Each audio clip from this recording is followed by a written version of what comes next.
We just discovered one of the biggest factors that limits massage business growth. And best of all, the solution is easy and it's free. In this video, I'm going to walk you through this common mistake and give you the resources to prevent yourself from making this mistake. I'm Philip Schumann, co-founder of SpaMarketing.com. Our massage business growth program has helped hundreds of massage businesses grow and bring in new clients. We book thousands of massage clients across North America every month. Now let me tell you about Candice in Arkansas. Candice is a massage therapist, and like most massage therapists, after she graduated, she went and worked at one of the big franchises. But about 3 years into working at the big franchise, she was starting to get a bit bored and a bit restless. And she met another girl that worked there, Abby. Abby was also getting a bit bored and a bit restless working at this business. So together, they decided that they would rent a room and start their own massage business. About 30 days later, they signed the lease and started working. Now at the beginning, everything went really, really well. They were getting new clients and everything was going smoothly. But over time, Abby started to get busier and Candice's growth was a little bit slower. This wasn't really an issue at the beginning. But over time, Candice felt like she didn't have the availabilities in the room to actually bring in new clients. And on top of that, Abby started using some new scents for aromatherapy that were giving Candice a headache. So Candice decided to sit down with Abby and go over this. Abby was somewhat dismissive. We rent this together. You should be happy that we're succeeding. And she sloughed it off. About 30 days later, Candice sat down with her again and it was dismissed. The third time she went to sit down with her, she was angry and very resentful. The two had an argument, they stopped talking, and when their lease came up, they didn't re-enter into it. Now this is a common story that I hear all the time. Two people get into business, everything is great in the honeymoon phase, but then things start to fall apart. So we've identified 9 common sources of friction between two therapists sharing a room. Let's go over these. The first is the cost. You should discuss with your partner how the costs are going to be split. Is it an equal 50-50, or is it going to be split based on use? If it is equal, what happens when one person gets busy and the other person is less busy? Does it stay equal, or is there some sort of remedy that you have to address this? Number 2, the services. You should sit down with your partner and talk about the services that each of you are going to provide, and make sure that you're on the same page about how the room will be used.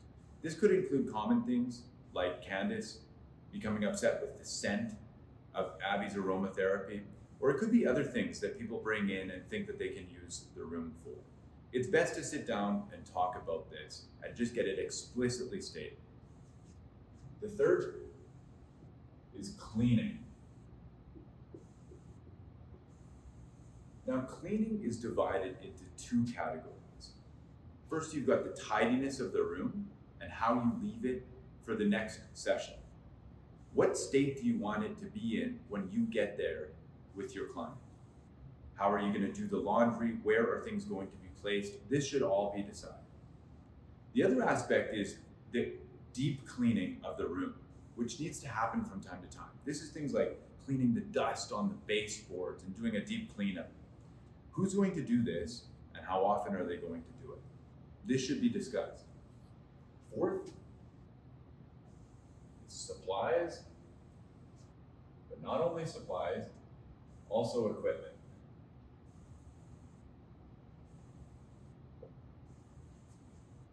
There is going to be some equipment that you're naturally going to share. For example, the bed. It's unreasonable to think that each of you is going to bring your own bed in. Nobody would do that. So you're going to share the bed. But there might be some other equipment that you don't want to share. For example, you might have pink Himalayan hot stones that you really like to use with your customers, but you don't feel comfortable with somebody else using.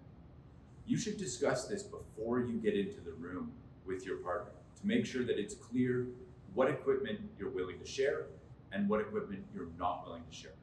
Also supplies, things like massage oils. Are you going to share massage oils, or are each of you going to bring your own? Either path on this is fine, but it's something that you should address proactively so that there's no wrong expectations going into it. Next is the marketing.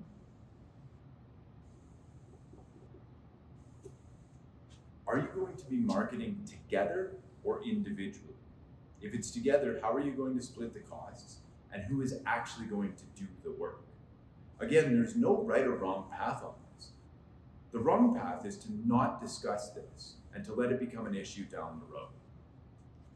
6 is hours of service and gaps between appointments.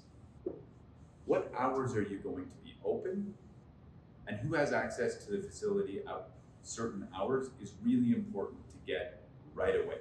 What happens when one client wants to come in during the other therapist's time? Is there a way to deal with this? Can you share and swap back and forth? How do you address this is really important. Also, gaps between appointments is really important as well. It's not reasonable to think that Abby could finish a client and 1 minute later, Candice comes in with her own client. There needs to be some buffer time between so that the room can be set up and flipped. And that should be explicitly discussed so that there's no friction, because the friction really will impact your client if it happens. Next is insurance. Does the landlord require you to carry insurance? And if so, who is going to actually go out and get it? And how are you going to split the costs? Now, I hear from a lot of people that say things like, oh, the insurance is only $30 a month, so I'm just paying for it. It's okay. We're going to make lots of money. And that is great if times are really good. But what we're trying to do is to proactively discuss things for when times maybe aren't as good, which could happen, right? So that $30 a month that goes towards the insurance could lead to you really resenting your partner if they're not paying their share of that. And so we believe that you should discuss this proactively and make sure that you address who's responsible for it. Number 8, adding therapists.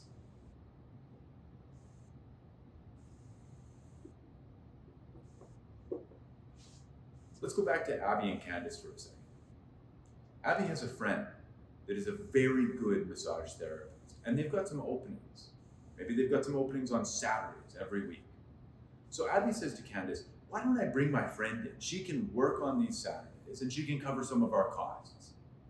But Candice is trying to grow her clientele. She's actively trying to find clients for those Saturday slots that are currently vacant. If they get filled up, Candice will never be able to fill them, right? So Candice doesn't want this. How are you going to address this? Are you willing to add therapists for vacant times or not? Again, there's no right or wrong answer on this. The only wrong path is to never discuss it and to let it become a problem in the future. And then lastly is termination.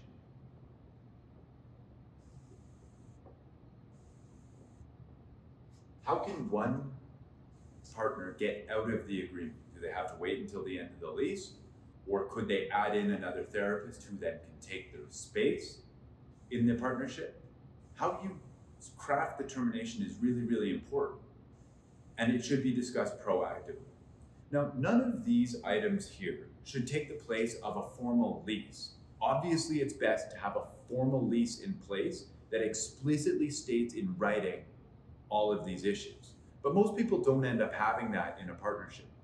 So our belief is that if you brew a cup of coffee, bring your partner over, watch this video together, and just sit down and write out the answers to some of these common mistakes, you are going to be way less likely to fall into that trap in the future. If you like this video, please click like and subscribe because I've got a lot more information that I'd like to tell you. My goal is for you to be very successful. Talk to you soon.